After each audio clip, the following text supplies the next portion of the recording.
should be prompted, and you can just hit continue and we'll carry on. Okay, and then the last thing, if you are so inclined, so we have a little bit of an interactive participation for this evening's presentation. If you haven't done it before, we're including Pear Deck in this, and it's very easy to join and follow along with. You just open up a new tab currently in your the browser that you're in and go to the website joinpd.com.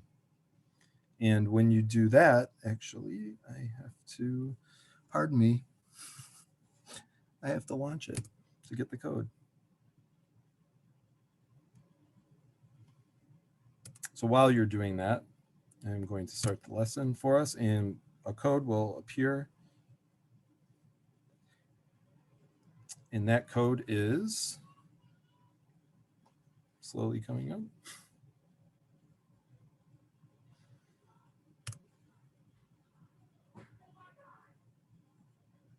And there it is, HILFCW.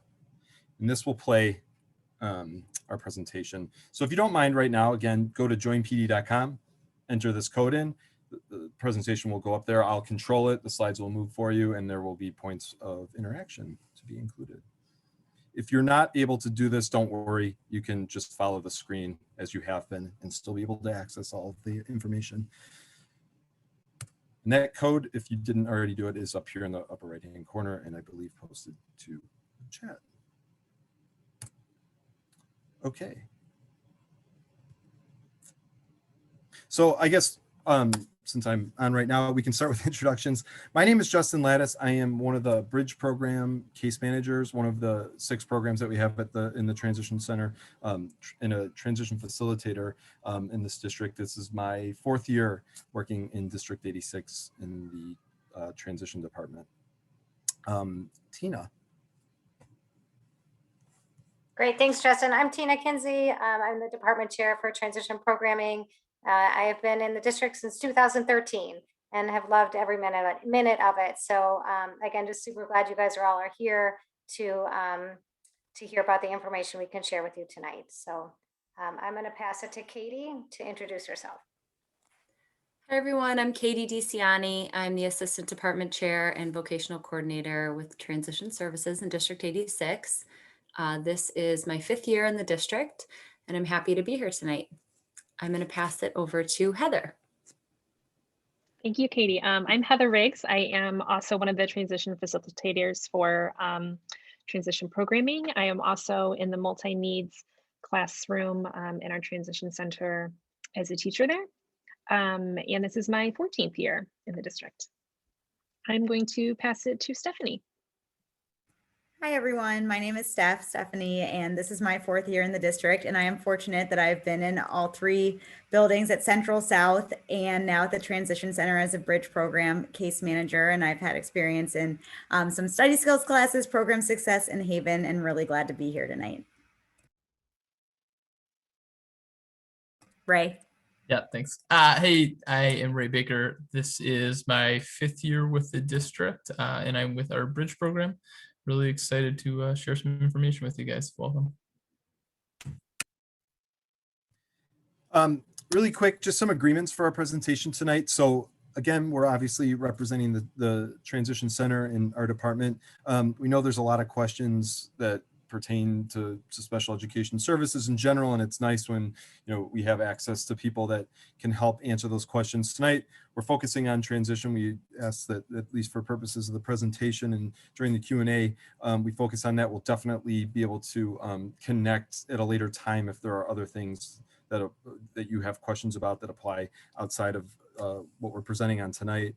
And as always, like, your questions are really important, and that's why we are all coming together tonight to be able to answer any of those things for you, or hopefully be able to answer those. If you do have a question, please write it down so you don't forget it. We definitely have space for questions at the end of our presentation. We encourage you to stick around to the end of that or use the chat feature. At the end, if you have to go, we will be sharing our contact information so that you can follow up with us if you do have questions about any of those things.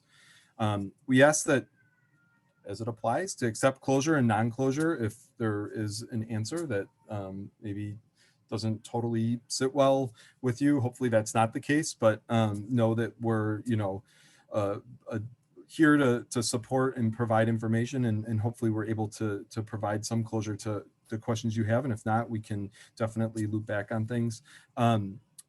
Mute your mic. I think we already went over that, but and then obviously the select only speaker view on your Zoom screen. If anybody's just joined late, there's a setting within your camera, video setting to do that, where you just select only your speaker view so that you don't have to see all of the hidden tiles.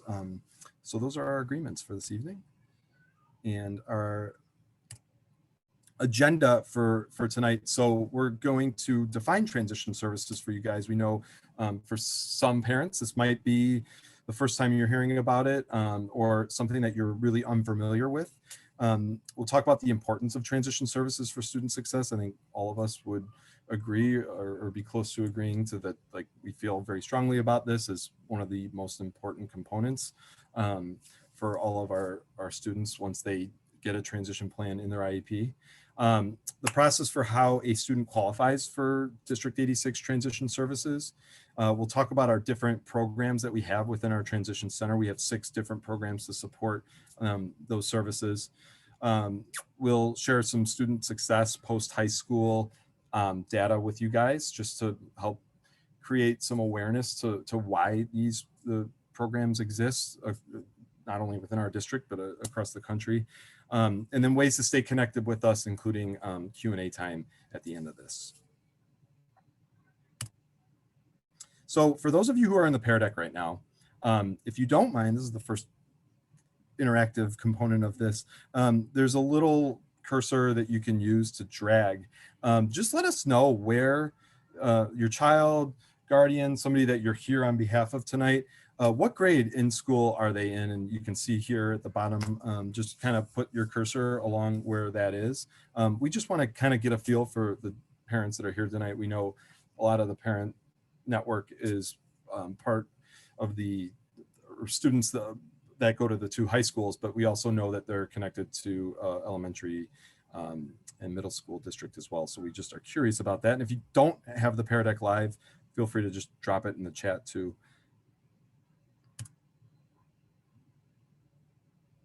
And excellent. So it does look like we kind of have representatives from across the board, K through 3, 8th grade parent, and then high school parents as well. Thank you guys for sharing that. It's helpful for us to know too, just kind of on how we share this information and present it to you guys. And before we get started with the presentation, we just wanted to go through a few key terms that you're going to hear throughout. And the first one is the term transition services. So those refer to, it's kind of just an overarching term that speaks to the services that start at least when your student is 14 and a half and beyond. And those focus on 3 main areas that you're going to hear about a lot tonight. And those are employment, education and or training, and then independent living.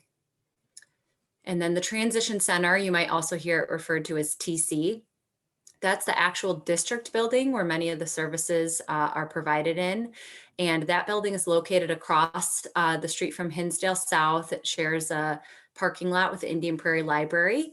And that's where, like I said, many services take place within that building. And we do have a couple buildings throughout the community as well. And then transition programs. Those are the programs that our district provides. So we have 6 different areas and kind of pathways that we've laid out. And those are created to support students based on their needs and based on their outcomes and what they want to do. The Bridge program is a district created program for students who want to focus on college or post-secondary education. And so we provide those services specifically at College of DuPage, which is our local community college, and hopes to prepare students for post-secondary education beyond if they so choose. And then community partners refer to the term, or that term refers to the partners we have throughout the community. You'll hear about that a little bit later from Heather. We have about 40 different partnerships with local businesses, and those partnerships help us provide vocational experiences and real businesses for the young adults within our program. And then the last one is transition outcomes. And those are the goals that are referred to. Those would be found in the students' IEPs after they're 14 and a half and beyond. And those focus on those 3 areas that I spoke about in the beginning: employment, education or training, and then independent living. So it's the outcomes or the goals that the student themselves would like to see themselves end up once they're done with their educational career at 22. So what are transition services overall? So they are a coordinated set of activities that are a results-oriented process. So it's a lot of words to really mean that it's what the student really wants to do, where they want to end up, whether they want to work, whether they would like to go to school, whether they would like to do both, whether they'd like to be integrated into the community, end up in a day program, focus on living independently. All of those things are part of transition services. And we focus on whatever it is that each different student or young adult would like to focus on. So the next bullet point, as I was saying, it's all about every individual student's needs. So no 2 students within our program are focusing on the exact same things. They don't necessarily have the same outcomes. Everything is individualized, and that's based on the student's preferences, their strengths, and their interests. And those could change throughout their time in the program as well. And then transition services are a continuation of the school setting. So once the student has met the graduation requirements and chooses to go beyond their senior year, they're able to stay until the day before they turn 22 if they so choose. They also may choose to exit early based on the IEP team's recommendation if that student has met all of their transition outcomes. And then the last thing to know is that in order to access transition services, the family and student need to agree that their diploma will stay with the registrar at whatever their home school is. They would still participate in graduation and prom and any sort of senior activities, but that actual physical piece of paper diploma would remain there until the day they chose to exit, in which they would have access to that. And then again, these are those outcome areas that I spoke about. So we mainly focus on employment, education and/or training, and then independent living.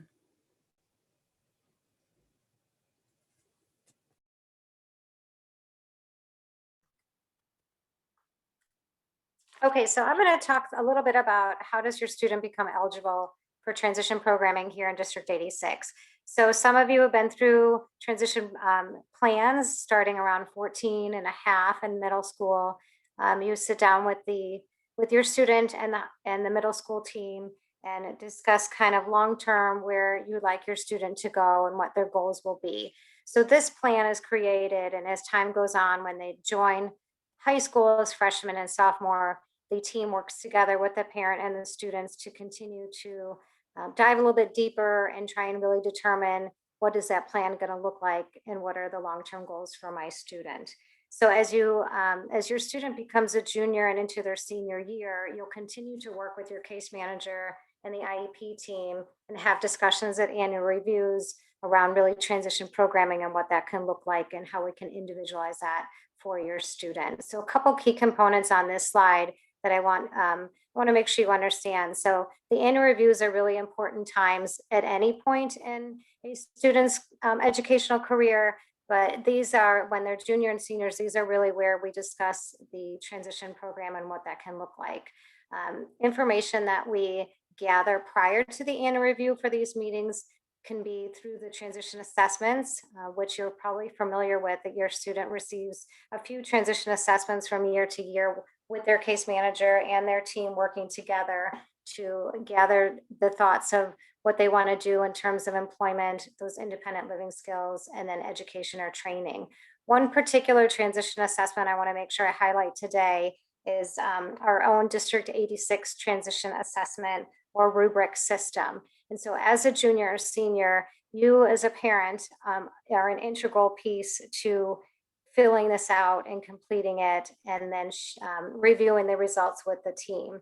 So this, thank you. This slide will show you kind of what that looks like. So when you receive this down the road, or if it's your time now, This is an important document that we really ask for you to take some time to review it and complete it, because these results will be paired with the school team's results and the students' results to determine what the best fit will be in terms of transition programming as your student leaves their high school and then joins us over in transition programming. Again, one thing to really note for transition assessments and all of the information that we gather, we really strive to look at those outcomes or those long-term goals that Katie referred to. And then we look to the future to help us figure out what are the present short-term goals and programming going to look like in order to teach your students strategies to help them become as independent as possible and as successful as they can be as they move toward their adult life. So again, there's a multitude of layers to transition assessments and determining placement. So we really take that seriously, and that information really helps us drive those outcomes and programming placement.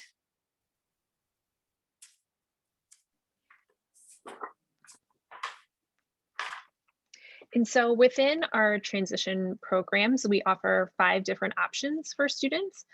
So we have the transition center that Katie mentioned. And within that transition center, we also have, as I mentioned, a multi-needs class. We have our vocational program. We have a Bridge 1 and a Bridge 2 program. And we have our Technology Center of DuPage students. And so a typical student who would attend the transition center is seeking volunteer or part-time employment. They may choose to pursue a day program or recreational programming once they exit, and most likely will either live at home with family or may want to live semi-independently. And so the focuses for that programming include functional life skills. So we're working on cooking meals and snacks for themselves, working on laundry and personal responsibility, and making healthy and safe choices. We also have that employment and vocational and pre-vocational skill part of the programming. So our students access our community-based vocational learning sites and have volunteer group opportunities. And then a large portion of our time is spent out in the community. So we're accessing our local YMCA for fitness, we're visiting the local bank, we're doing different recreation activities, and we're accessing different shopping outlets. And so here is a video so you can kind of hear from students and families firsthand about their experience in our Transition Center programming.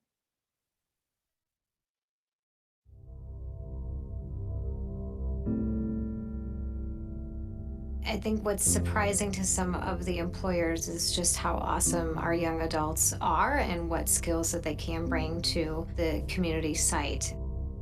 They may view their abilities to be more limiting than what they really are. So I think what we find is that business managers quickly understand that our young adults are like everybody else. District 86 Transition Center is located in a western suburb of Chicago. We service young adults with special needs from Hinsdale Central and Hinsdale South. And so our goal is really to focus in on their strengths to get them to be as independent as possible. They are working on mastering their skills to get volunteer positions and paid employment when they leave us. The staff is tremendous. What's most gratifying is the respect they give the young adults.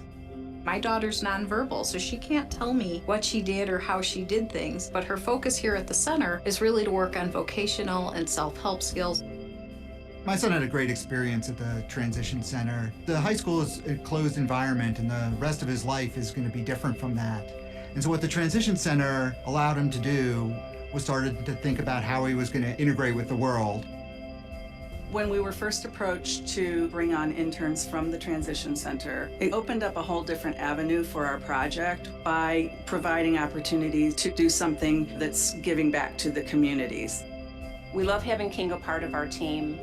She comes here with just a fresh attitude and a willingness to want to learn. It's an inspiration for all of us.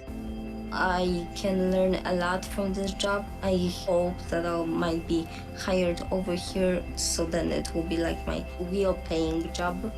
Our students have a voice in the places that they want to go and work and learn. They have so many amazing talents and abilities. My son got confidence because of the independence. So many opportunities opened up to him It's very rewarding to be a part of something that you know has such meaning to the young adults and to their families. And I think the Transition Center helps our young adults find their way and also helps them find their purpose.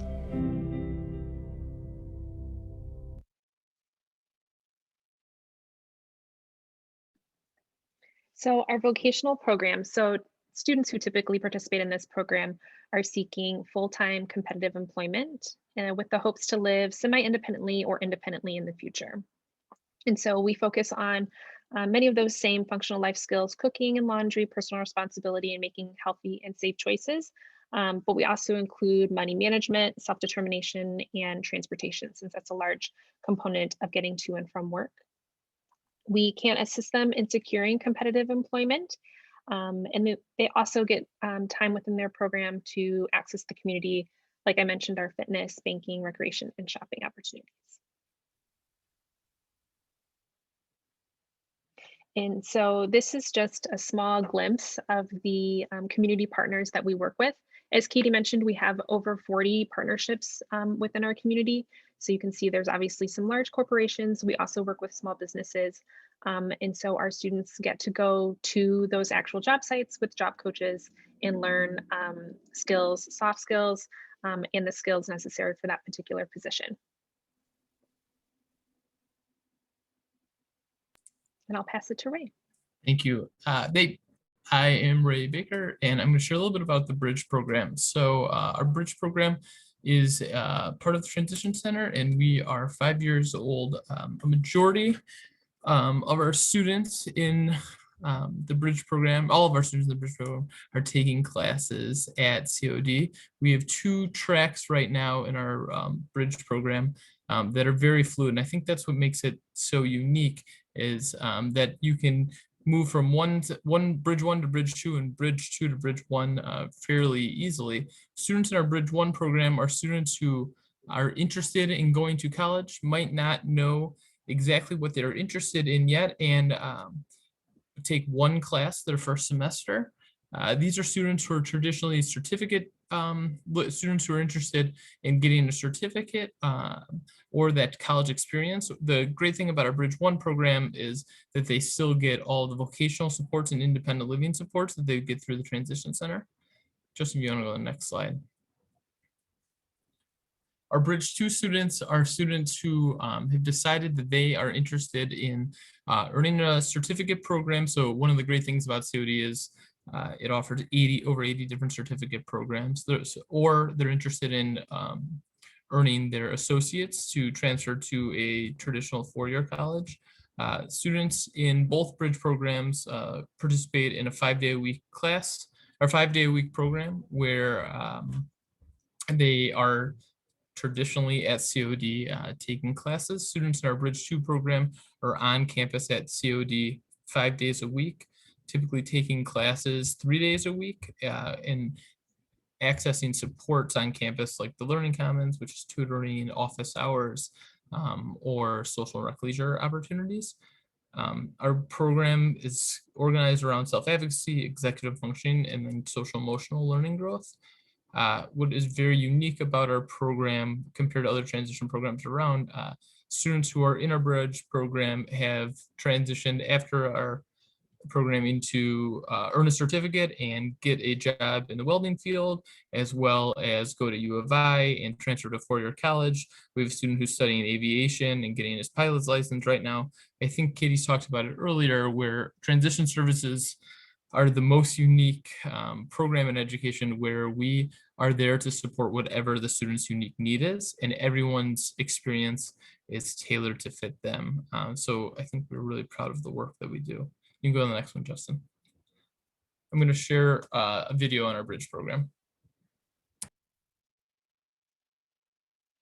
The transition from high school to college can be a difficult one for students with disabilities. Students with disabilities were leaving our district, electing to go away to college, or being unsuccessful. The school district came together and our transition coordinator to develop a program where we would support those students.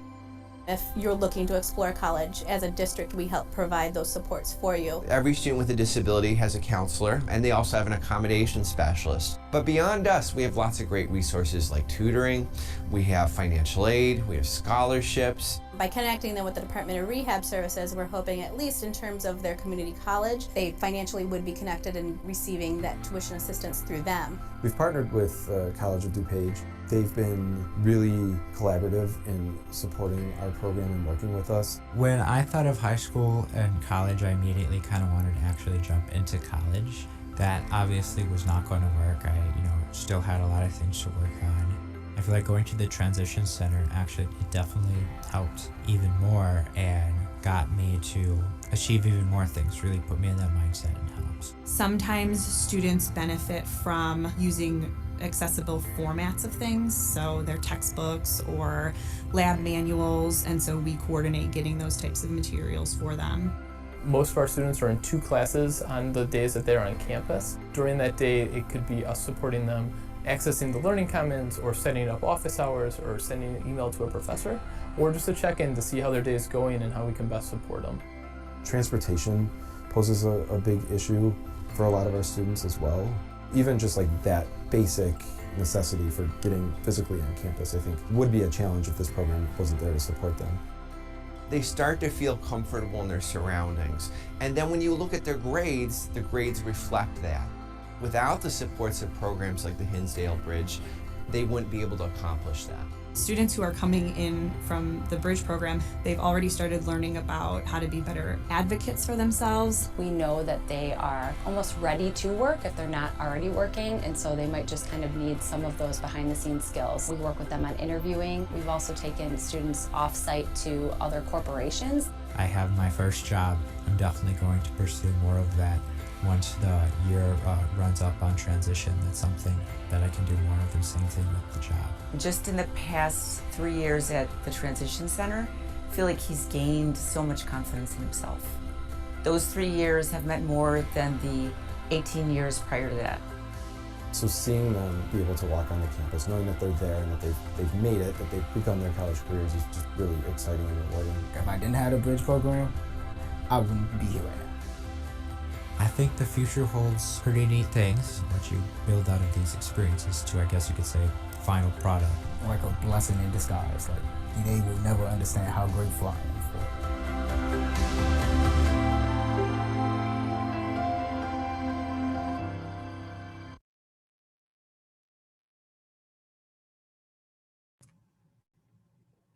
for. So one of the other inevitable options for all students, whether they come to transition services or at the end of high school, is once a diploma has been earned and then accepting that diploma. And students are initially faced with this when they hit May of their senior year, and if they have been offered transition services, this is a part of that process, is deferring acceptance of the diploma. The diploma has been earned in order to even qualify for transition services. That has to be done. But as a district, per federal law, we must maintain the actual physical piece of paper and hang on to that diploma. Once that diploma has been received by a student and accepted, they're no longer eligible to access transition services. So whether they're 18 years old and then spend a summer and a semester in college and decide I want to come back and access those services, if that diploma has been accepted, they no longer can do that. One other thing, obviously, too, and Steph is going to talk a little bit about this when we get to the high school to college differences. It's up to students to disclose their disability and to seek supports once they do go to college. Our Bridge program, as Ray talked about, exists so that we can help students develop those skills to do that, to understand what the process is like to do that. Students that don't access our program, or students that do and transfer to another school, will still have to continue to do that in the post-secondary setting. From an educational standpoint, it's not something that they're just entitled to. And I guess the most sort of sobering slide that we have to offer everybody today is the reason that this programs exist in our transition services is in place nationally is because of data like this. And it's the reality that all of our students with disabilities are facing. It's harder to get a job. It's harder to graduate from college. It's opportunities are more difficult. We know that it's more difficult for students depending on what their disabilities might be, but just looking at this, I mean, obviously, like from an employment standpoint, and we know all roads eventually lead there. We want our children to go to college so that they can get a degree, so that they can get a job, or if they're just going to get a job straight from leaving high school, looking at what they're faced with. So knowing students, obviously, well, you can see here, and I won't go through each of these bullet points, but looking at the Bureau of Labor and Statistics, 19.3% of persons with a disability were employed in 2019. By contrast, 66.3% of people without a disability were. So we can see there's a big discrepancy there for people with getting jobs. And in Illinois, the employment rate for people between the ages of 21 and 64, regardless of race and ethnicity, for all education levels is 38%. So it's much lower than where we would like it to be, where people with disabilities would like it to be as parents. And sadly, it's very similar data as it applies to college. Students with disabilities that don't disclose that they have a disability when they get to college, and sadly, only 36% of students have been, don't graduate, don't achieve the outcomes that they intend to achieve when they go to college. So it's really important that they develop these skills, that they advocate for themselves so that they can access the supports that they're eligible to receive once they do get to college. But it's really important that they access those things, whether they come to a program like ours and get those services, or they're getting that from other places, whether in high school they're learning that from family. It's just extremely important knowing that this data shows that without that, it's the chances of achieving those outcomes are far less likely. So we'll stop right there. I didn't intend to freak everybody out and then put this slide up, but we've got the Pear Deck, and we would like for you to take that cursor and just everything that you've heard so far today, this evening. We just want to see where you're at right now. Feeling good, feeling like this has really been helpful for me. Somewhat overwhelmed by all the information, which I imagine some people definitely might be, or like, I feel like I could use some one-on-one support in the future to help me understand. We just want to kind of get a sense of where everybody's at as we head into our last few slides regarding all of this. And okay, good. Well, not great that everybody's not in the green, but actually I'm really pleased to see that people are feeling like beneficial. And for that person or persons that's not feeling good, know that we are here to support. We're here, you have access to us, and we can continue to support you and answer questions, whether that's later on this evening or in the future. Steph again. So I think it seems like there's some people in the green, we had a red, and I think what's great is you are all still in high school, or even I think there was someone as early as maybe kindergarten or first grade, 8th grade. So there is a lot of time to work on a lot of things and to digest all of this information. So one of the things that we wanted to share tonight is the differences between high school and college. And I think one of the biggest legal ones is simply within the law. There's the Individuals with Disabilities Education Act. And that's what allows your child throughout from birth to the day before they turn 22, right? They are being evaluated. They are receiving, whether it's speech services, social work services, interventions for reading, interventions for math, help with ADHD. If you jump down to the level of support, we reach out to them. Once they qualify for special education, we ensure that every single teacher knows about your child's disabilities and what accommodations they need. In college, students can receive services under the American with Disabilities Act, meaning students are, now I'm forgetting the word because I always do this and I even practice multiple times, are eligible, meaning you have to, as the student, say, in high school, I received the following accommodations. I have to go to the Office of Disability and submit that paperwork. I have to have a meeting. Once I'm approved, they look at my needs. Then it's on me to reach out to my professors. It's on me to make the counseling appointments with the social worker. No one goes to you. When students go to college, their IEP, their 504 does not go with them. They can receive very similar accommodations, but it's all at the student's voice. And on the next slide, I'm going to talk a lot about self-advocacy, and I just mentioned levels of support. Student responsibility. Again, in high school, the students have responsibility. We want them turning in their homework. We want them participating in class. We want them meeting with their social worker. We want them getting their speech minutes, and we'll help them with that, building up their independence. However, if a student doesn't go to the social worker's office at their scheduled time, the social worker will go to class and help the student get those minutes met. In college, if a student wants to meet with the social worker or their counselor and they miss their appointment, no one will seek them back out. Similarly, if your students are taking the ACT or the SAT and they receive extended time or an alternate setting or audiobooks, this amazing special education teachers in the district ensure that those accommodations are in place and that your student is at the right place and has the right accommodation. When your student goes to college, they can still get extended time on tests. They can get alternate settings, but there are multiple steps at which they have to advocate that for. And the professor, if they are unaware of those accommodations, it will be a lot of steps to have to get the test retook, or maybe they can't retake it. It's on the student to advocate, and there's nobody really initiating that except for the student. And then teachers versus professors.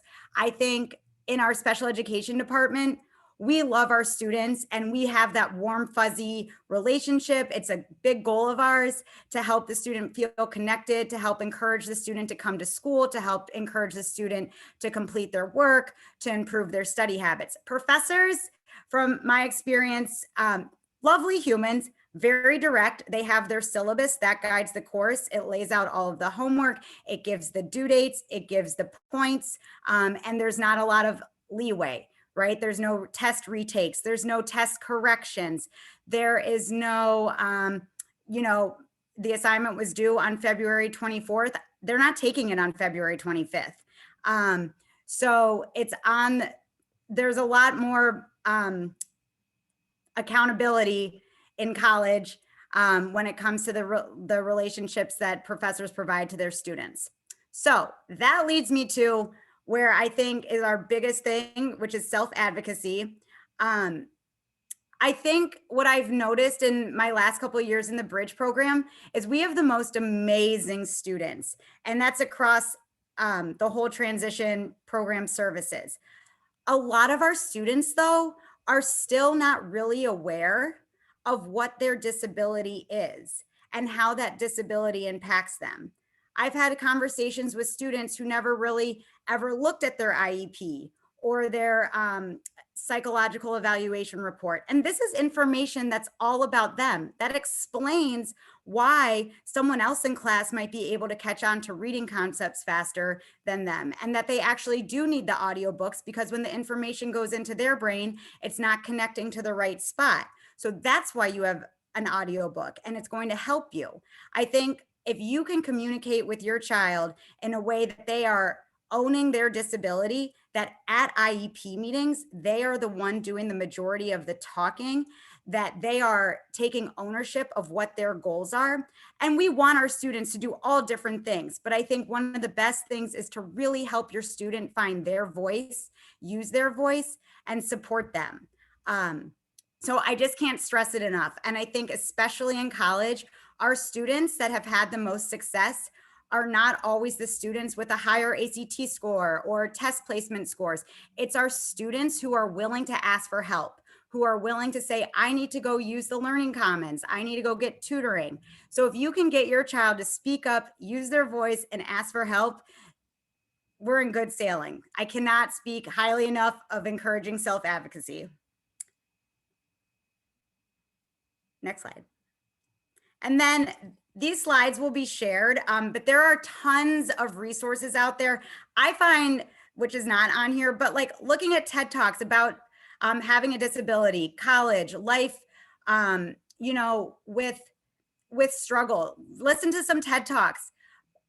There's so many resources out there to help you understand the differences between college and high school. One of the links on there is talking about the dual enrollment, right? So why is it important right now for my child to have a little extra support? Like they've completed high school, they've completed all their college credits or high school credits. Why do they need anyone in college? There are so many benefits to helping students transition between high school and college. So we will share these with you all. Another place to get information is from our Transition Center page on the district website.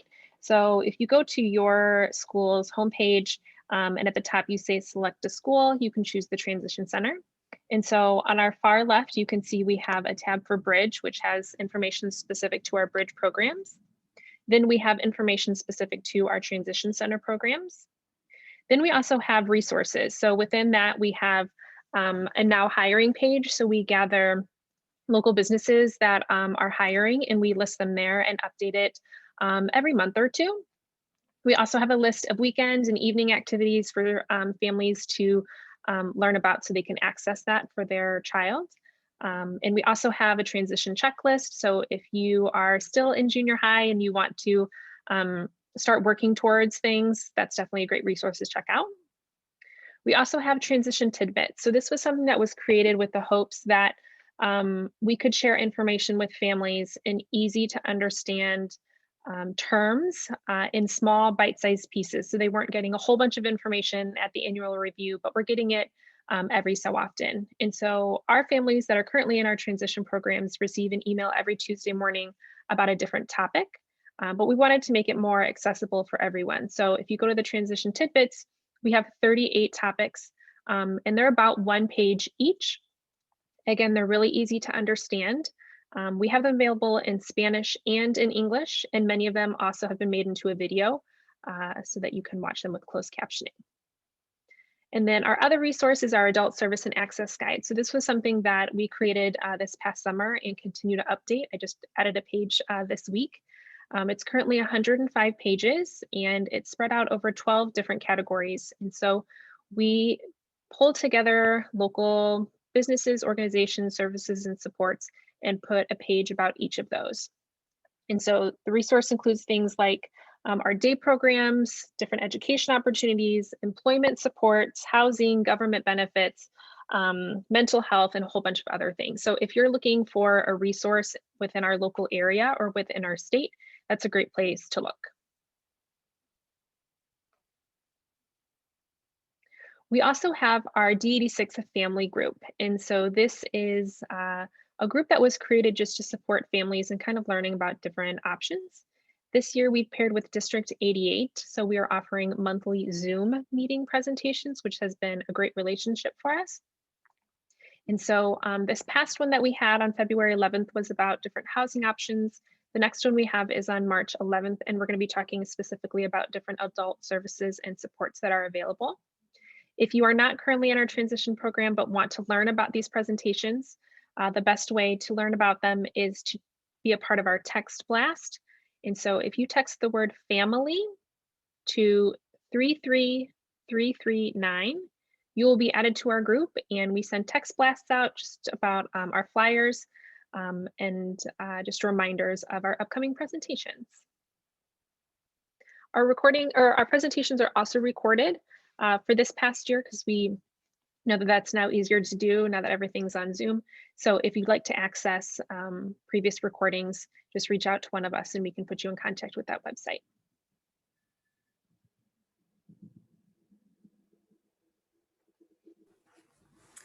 So now that you have all of this information, what can you start doing to assist your student in transition planning? So the biggest thing is just having conversations about what their end goals are.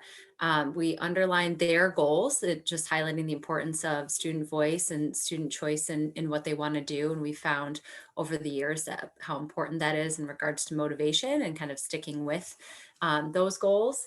And then look at the backward plan. So if a student wants to attend a 2-year college, what are the steps that they have to take in order to get there? If they want to access a certain job, what are the steps they have to take to get there? And in order to help you with that, talk to your students' IEP team. Talk about it during the IEP meetings and bring it up for the transition plan. That transition plan should drive the IEP and get your student to the end goal that they're trying to reach once they do exit when they're 22. And we really encourage independence in all areas. So whether that be assisting your student in communicating with their teachers at school right now, or something as simple as setting an alarm to wake themselves up in the morning, just increasing independence throughout their day as they get older and kind of taking away that adult support. We often try to replace people support with technology support that's so great out there. These days, we're able to take the person away and have that prompt be done by technology to create a little bit more independence. So just kind of encouraging that in all areas and all aspects of their life to prepare them for adulthood is important. Oh, me again. Can't miss the chance to talk about our Twitter. So I run our District 86 Transition Twitter. I love to post about all the amazing things that our young adults and staff are doing. And so if you can follow us, you can take a picture of this or get your phone out right now. Our two handles are at D86 Transition and at D86 Bridge.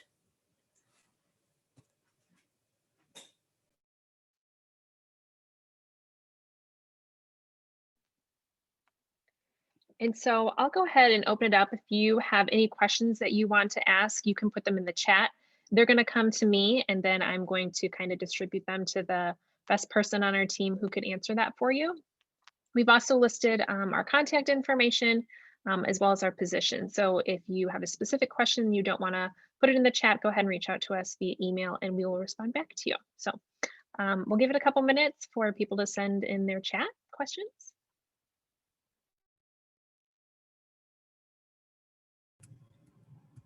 And while everybody is pondering questions and typing those in too, I'm going to move for those of you who are in the Pear Deck, and I'll go back to our slides here. If you do have to go and you don't feel like you have any questions now, if you don't mind just sharing like something that you found important from tonight's lesson or just some feedback for us too, we'd greatly appreciate it. We won't be showing these responses now, but we'll be collecting those. So please share. Thank you.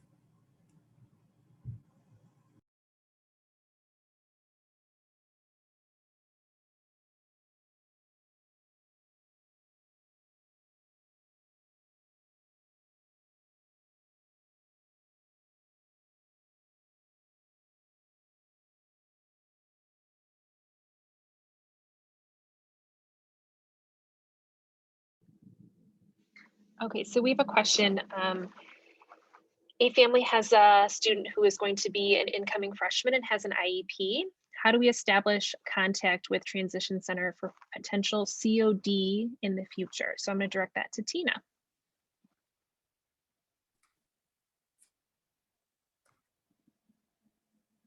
Okay, so it sounds like the best thing to do is once your student is a freshman at Hinsdale Central or Hinsdale South, to work with the team there their freshman year to determine and review the long-term goals. And then that case manager and team can be in contact with us as even freshman year to give us a heads up. And as that student then goes through their high school from freshman, sophomore, junior year, we will get involved. Probably their junior, senior year, our transition team members get involved and will play more of an, in-depth role in the planning to ensure that those long-term goals are being reached and set up their transition programming once they're ready to leave their senior year. Thanks, Tina. We had another person comment that the videos of our two programs were really helpful. Thank you for that. We know that sometimes it's just easier to hear directly from another parent or to see students within our program doing, their day-to-day activities. So thank you for that. We appreciate that. Justin, I think I'm gonna direct this question to you. Do you meet the parents who are questioning their child's college readiness all the way up until graduation? And what if this has not been brought up by the student's IEP team so far?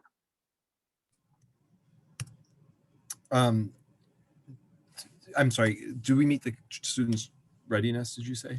Yeah, so how do you meet with parents who are questioning their child's college readiness all the way up until graduation?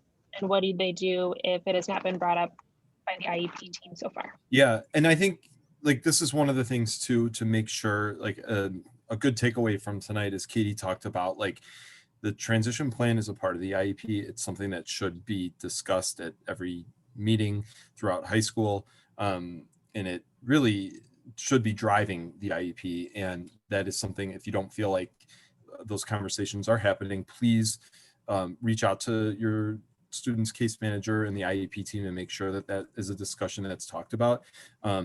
I think, you know, it's funny because we do all of this prep work to like get students ready for college and, you know, start looking at colleges very early on and start considering options for that. And I feel like in my experiences in this district and in other places that I've worked at, it's sometimes comes very down to the wire for students and families as they like process this and consider what their options are. And we definitely are a part of that conversation, I think, more so senior year and definitely throughout the course of the spring semester in high school. In an ideal situation, like this would be something that I think families and teams would recognize and make decisions about early on, but absolutely. And if families are feeling like, if you're sitting there right now and your child is a senior and you're like, I'm a little bit concerned about their readiness for college and how successful they're going to be without supports, I think that is something that conversation needs to happen and should as soon as possible. There are agencies that support, there's private places that support similarly to how the Bridge program does as well in the adult agency world. And so those are available options as well to consider for students that aren't planning to go to COD, but you feel like would benefit from those supports at a four-year school or a different college that isn't COD.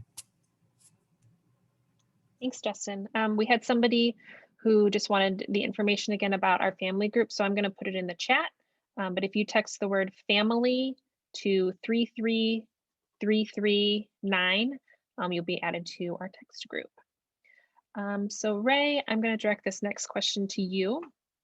Will you be walking through the steps to receive necessary help at College of DuPage for students who are in the Bridge 2 program? Yeah, so what's really great, we run an onboarding program for all incoming freshmen into our Bridge program. We call it our Bridge Summer Camp. And pre-pandemic, we were on campus and we worked on a lot of those soft skills to just get ready and start generalizing what it's like to be on campus. This summer, we are running it virtually. We ran it virtually last summer as well, and it was really successful. So we have a really intensive scope and sequence of how to be onboarded for college and how to get ready. And we recommend all incoming Bridge students participate in that. This summer it'll be twice a week for a part of the summer. We're still working that part out, but yep, we have a program in place. Please reach out if you get questions. Thanks, Ray. Tina, I'm going to direct this next question to you. I have a parent asking about the rubric that you mentioned. When did they complete that? And is that something that they should ask for at the next IEP meeting?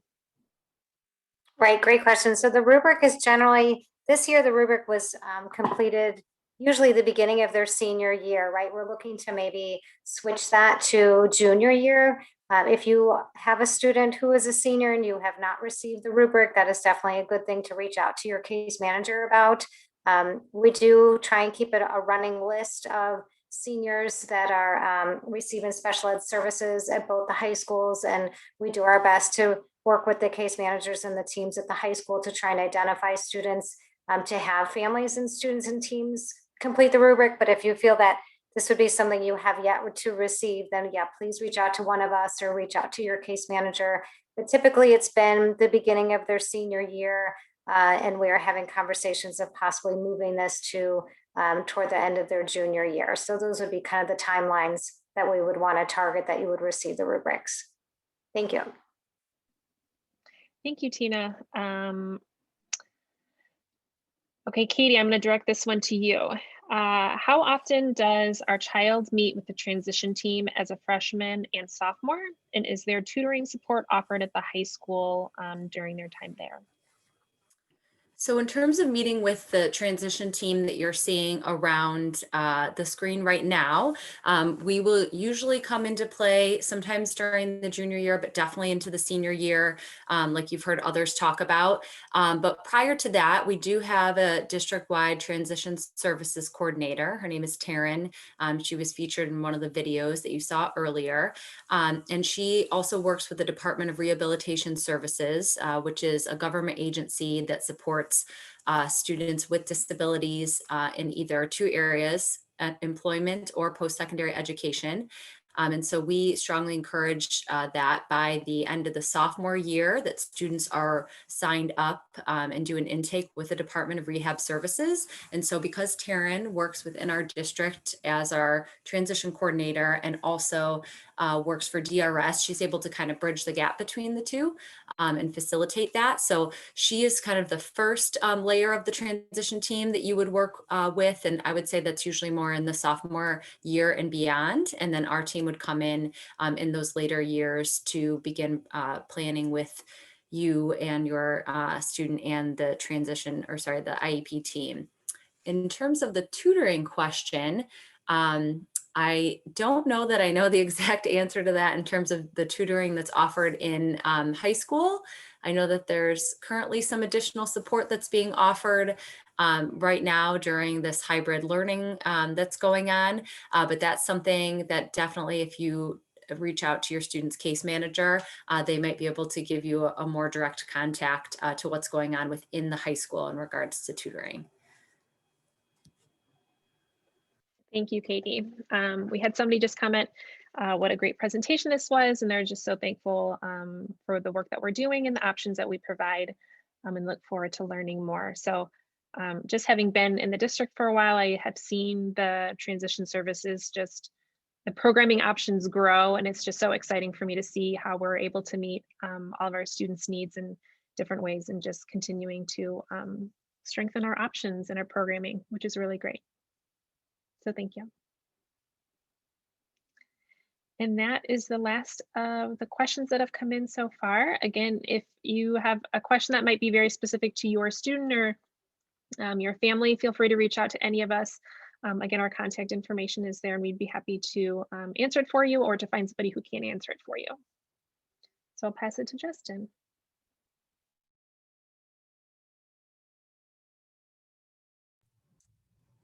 Hi, and I'll just put this back up again if you didn't have a chance before and you would like to just share with us something that you learned from tonight, or just some feedback that you would like to share informally. This way it comes to us anonymously. If you feel more comfortable, I'll leave this up. Otherwise, thank you, and please reach out to us if you have any questions at all. We are here and ready to answer any questions that you have. Thank you for coming tonight. We appreciate everybody taking the time to listen.